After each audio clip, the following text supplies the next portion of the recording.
Politique spécialiste du Soudan. Alors Salva Kiir et Riek Machar auraient promis à une mission africaine de médiation de mener un dialogue sans condition. Cette information a été rapportée par l'ambassadeur français à l'ONU.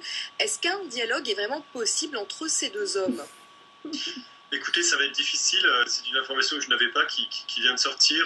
Ce matin même, l'ancien président Riek Machar demandait le départ du président Salva Kiir comme précondition à toute négociation. Certains de ses partisans ont pris le contrôle, comme vous l'avez dit, de la ville de Bor, qui est une ville stratégique située aux portes de Djouba, à 200 km environ.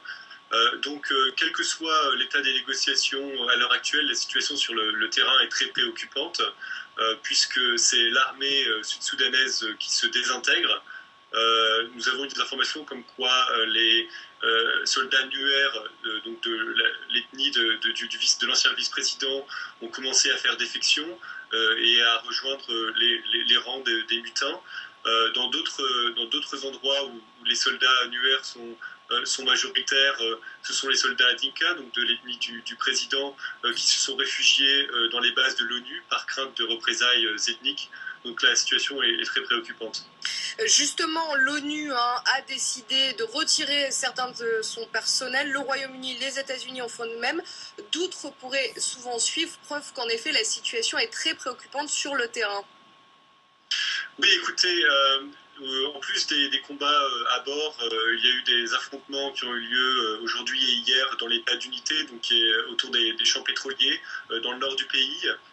Il faut savoir que la situation se déroule à plusieurs niveaux. Au niveau national, ce sont des intrigues politiques complexes qui impliquent donc deux acteurs, le président et l'ancien vice-président, d'ethnies différentes, mais qui en fait représentent des coalitions variées. Donc, par exemple, auprès du président, il y a des politiciens Nuer, donc de l'ethnie de Riek Machar, et à l'inverse, Riek Machar est allié avec certains Dinka. Donc la situation est complexe au niveau national, mais au niveau local, les tensions de la guerre civile qui a duré de 83 à 2005 et qui a donné lieu à des massacres de civils de Dinka et de Nuer, ces tensions restent très vives.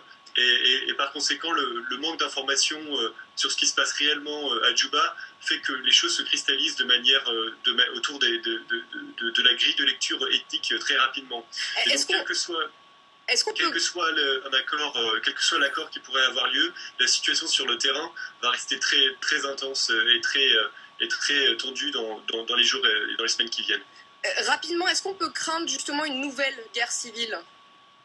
Écoutez, c'est une crainte que tout le monde a à l'esprit, d'autant plus que l'état de contrôle et de pouvoir de chacune des forces sur leur propre force est limité, ce qui fait que certaines personnalités politico-militaires, je dirais, pourraient chercher à tirer avantage du chaos pour s'établir en tant qu'acteur de poids, comme le général Peter Gadet, qui a donc pris la ville de Bor hier, et qui pourrait très bien décider d'agir de son propre chef, quelles que soient les décisions prises par Riek Machar, l'ancien vice-président.